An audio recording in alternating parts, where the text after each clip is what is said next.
Oi pessoal, tudo bem com vocês? Sejam todos muito bem-vindos. É uma alegria receber cada um de vocês aqui. Você que já é do canal ou você que está chegando, todos são muito bem-vindos. Aqui toda semana nós temos uma mensagem de Deus para a sua vida. É muito bom ter cada um de vocês aqui.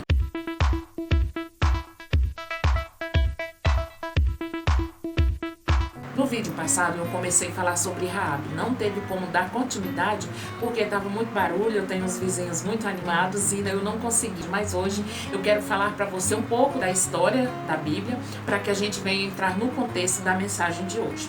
Deus havia prometido que daria a Abraão, a sua descendência, uma terra muito boa, a terra de Canaã, uma terra que manava leite e mel. Porém, isso veio a acontecer cerca de uns 400 anos, mais de 400 anos depois. E o povo de Deus, que viria tomar posse dessa terra, foi levado por José para o Egito, porque na sua terra estava tendo muita fome. E no Egito, José, o governador, tinha guardado muitos alimentos, então ele sustentou a sua família ali. Os faraós e povos do Egito passaram a temer o povo de Israel devido ao grande crescimento em número de pessoas. Porém, era um povo grande em número, mas eles não tinham força. Então, eles começaram a clamar a Deus porque estavam escravizados. E Deus decidiu enviar um homem que viesse a liderá-los na libertação e na travessia deles para a terra prometida. E esse homem era Moisés, um grande líder, um homem de Deus, um homem valente, um homem sábio e de estratégias, e principalmente um homem que era guiado por Deus, que tinha intimidade com Deus. Porém, em dado momento, Moisés veio morrer e Deus chamou Josué para tomar o seu lugar, a sua posição como líder do povo. Gente, eles tinham muitos motivos para desistir, para não querer continuar, porque Moisés estava morto, era como se tivesse sido destruída uma causa, como a sua causa tivesse morrido. Porém, eles decidiram acreditar em Josué e continuar com o propósito de tomar posse da sua terra. Então, nós estamos num contexto onde a narrativa bíblica conta a história de um povo, o povo de Israel, que estava indo tomar posse de uma terra onde tinha gigantes. Gente, eles eram gigantes que eles comiam gente como o povo de Israel no café da manhã. Eles temeram aquele povo. Alguns dos espias não acreditaram.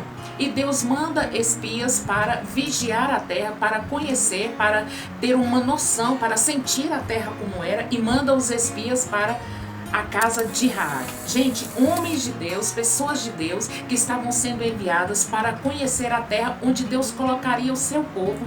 Deus manda esses espias pararem na casa de uma prostituta. Deus não teria ali um hotel e deixar os seus espias ali resguardados, protegidos ali. Deus poderia muito bem fazer isso. Por que Deus enviou 2 espias para a casa de Raabe, queridos? Porque Deus queria salvar aquela mulher. Isso vem revelar a graça redentora e salvadora do Senhor para as nossas vidas. A intenção de Deus é salvar. Deus trabalha com uma multidão. Deus escolheu uma multidão, mas Ele salvou uma mulher, a sua família, por conta da sua fé. Nós estamos falando de uma narrativa bíblica que fala de um grande povo, o povo de Israel, que viria tomar posse de uma terra, da terra de Canaã. Agora, é interessante como que interrompe-se uma narrativa para falar de uma mulher, de uma prostituta. Por que Deus mandou os seus espias parar na casa de uma prostituta? Quando Jesus enviou os seus discípulos para pregar a palavra, Ele enviou de 2 em 2. E Deus enviou 2 homens para salvar aquela mulher prostituta. Queridos, uma terra onde tinha gigantes, eles começaram a temer. Eles temeram o povo de Jericó e Jericó temeu o povo de Israel, porque tinha-se notícia dos feitos de Deus no meio do seu povo, dos milagres, das maravilhas, de tudo que Deus fez. Passou eles no meio do Mar Vermelho. Deus os salvou das garras de Faraó, dos seus soldados, e de todas as maravilhas, das provisões que Deus trouxe na sua vida ali no Egito. Então, esses feitos de Deus se propagavam por todos os povos. Então, quando eles chegaram na terra de Jericó, o povo estava com medo deles. Eles temeram porque o povo de Jericó era um povo gigante, era uma terra de gigantes, mas eles temeram a eles porque eles eram um povo que tinham o Deus Todo-Poderoso que pelejava por eles.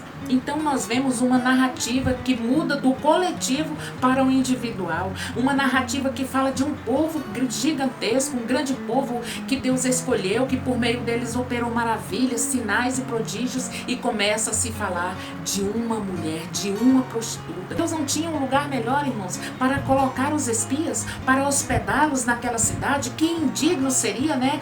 Nós pensarmos como que enviados de Deus foram parar na casa de uma prostituta, mas a diferença está na fé daquela mulher, porque quando ela hospedou aqueles homens, com certeza ela já de cara já percebeu quem eles eram, e ela se escondeu ali porque os soldados ali de Jericó queriam prender aqueles homens, porque, queridos, nós não temos como escolher a nossa origem, muitas vezes nós não podemos escolher a sociedade onde nós vamos viver, a família onde vamos nascer, mas nós podemos escolher como vamos viver. E de repente uma mulher prostituta passa a ter um papel decisivo na vida do povo de Deus, que veio tomar posse da sua terra, da terra onde ela morava, mas ela ficou sabendo notícias de que o Deus daquele povo era um Deus poderoso, e ela se agarrou àquela oportunidade, queridos. Ela se agarrou à oportunidade de ser salva por um Deus que tudo pode, um Deus que ama, um Deus que cuida, um Deus que não tem preconceito, que não faz acepção de pessoas. E ela creu naquele Deus. Ela falou para os espias: eu sei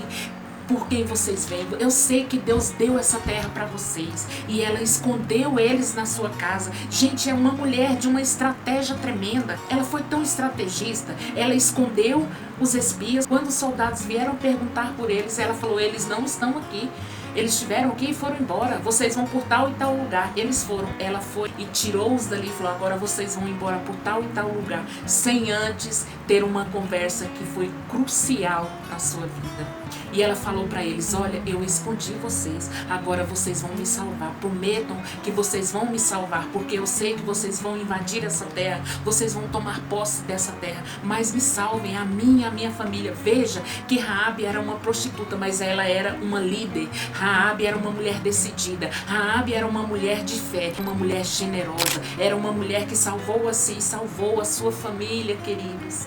Queridos, a generosidade não escolhe berço, não importa onde você nasceu, não importa de onde você veio. Ela não deu continuidade ao mal que estava na sua vida, porque com certeza ela foi abusada, ela foi tratada de forma abusiva por muitos homens, por vândalos. Ela viveu no pecado, ela viveu na luxúria, mas quando ela teve a oportunidade de mudar a sua vida, ela se agarrou a ela. Quantas vezes nós temos oportunidade de mudar a nossa vida, de mudar a nossa sorte, e nós simplesmente negligenciamos, fazemos vista grossa e continuamos no pecado e continuamos vivendo daquela forma que desagrada a Deus. Porém, Raabe, queridos, ela acreditou naquele momento, ela se agarrou àquele momento, ela se agarrou àquela oportunidade. E os homens falaram: se você não falar de nós, se você não nos denunciar, nós vamos te salvar. Deus está falando conosco, Deus está falando com o seu povo. Não importa a sua origem, não importa de onde você veio, não importa o que você está vivendo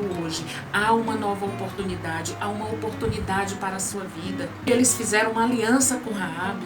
Queridos, Deus enviou os espias para salvar uma mulher que acreditava.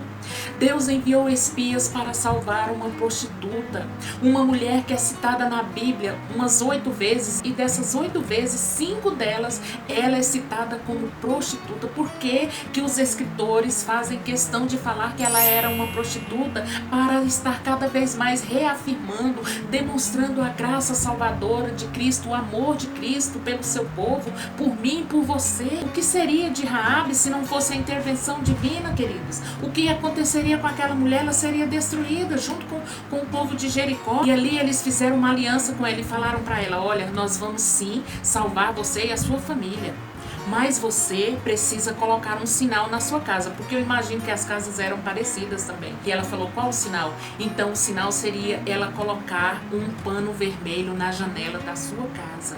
E eu quero te falar de alguns significados do cordão na janela. O cordão tem que estar na nossa janela. Eu tenho que ter o cordão na minha janela. Você, por mais que você seja salvo, por mais que você creia, por mais que você seja batizado, por mais que você tenha confessado Jesus como seu Senhor e Salvador, ou talvez não, é a sua oportunidade, mas se você já o fez, você precisa manter o cordão na sua janela. Mantenha o cordão vermelho na sua janela. E eu vou te falar o que significa manter o cordão na janela.